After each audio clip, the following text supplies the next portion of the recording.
শুভ সকাল।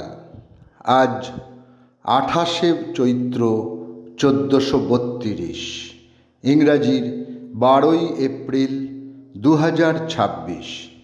12ই April 1961 Vostok নভোযানে করে পৃথিবীর কক্ষপথ প্রদক্ষিণকারী সর্বপ্রথম ব্যক্তি হলেন ইউরি গাগারিন। 12ই এপ্রিল 1863 পশ্চিমবঙ্গের নদিয়া জেলার কৃষ্ণনগরে জন্মগ্রহণ করেন প্রখ্যাত নাটককার ক্ষীরোদপ্রসাদ বিদ্যাবিনোদ।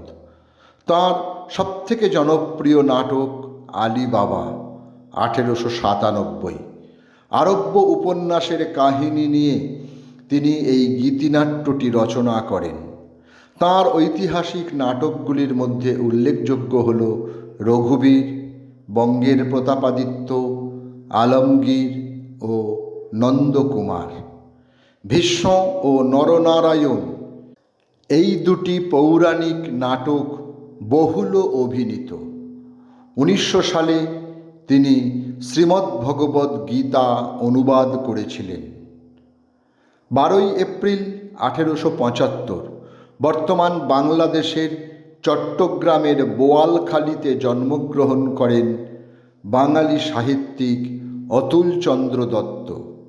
তাঁর রচিত উল্লেখযোগ্য গ্রন্থগুলি হল গৃহসুখ, গৃহশিক্ষা, চাইল্ড নেচার, লেখা ছিল তাঁর নেশা, আর পেশা ছিল ওকালতি।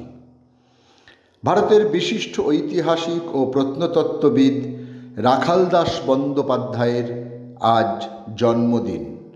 1885 12ই এপ্রিল মুর্শিদাবাদ জেলার বহরমপুরে তাঁর জন্ম হয়।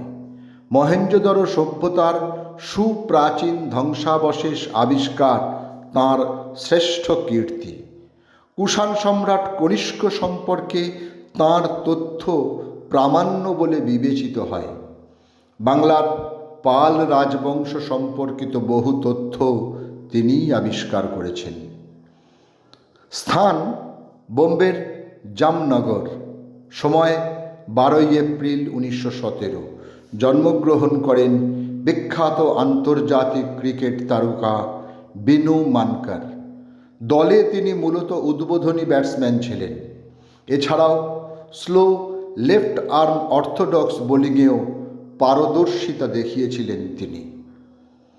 এসেক্সের বার্কিংয়ে 1941 12ই এপ্রিল শনিবার জন্মগ্রহণ করেন ইংরেজ পেশাদার ফুটবলার ববি মুর। ফুটবল সম্রাট পেলে তাঁকে বিশ্বের সর্বশ্রেষ্ঠ ডিফেন্ডার হিসেবে উল্লেখ করেছেন। প্রখ্যাত নাট্যশিল্পী, একজন কমিউনিস্ট নাটককার ও পরিচালক সফদর হাশমির আজকে দিল্লিতে জন্মগ্রহণ করেন। সময়টা 1954। ভারতের পথনাটকের কাজ করার জন্য তিনি সর্বাধিক পরিচিত। নাটককে গভীরভাবে বুঝতে হবে। নাটকের মূল বক্তব্য আর টেক্সটের মধ্যে যে আত্মা লুকিয়ে আছে, সেই আত্মাকে আত্মস্থ করে আলোটা ভাবতে হবে, বললেন আলোকশিল্পী জয় সেন।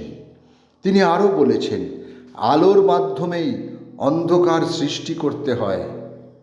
তাঁর কাছে নৈঃশব্দের দোতনা ভীষণ জরুরি।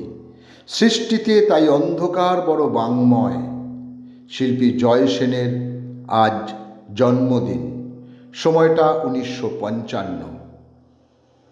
12ই এপ্রিল 1922 59 বছর বয়সে হাওড়ার বেলুর মঠে শেষ নিঃশ্বাস ত্যাগ করেন প্রসিদ্ধ বাঙালি সন্ন্যাসী ও রামকৃষ্ণদেবের অন্যতম প্রধান শিষ্য স্বামী ব্রহ্মানন্দ বা রাখাল মহারাজ।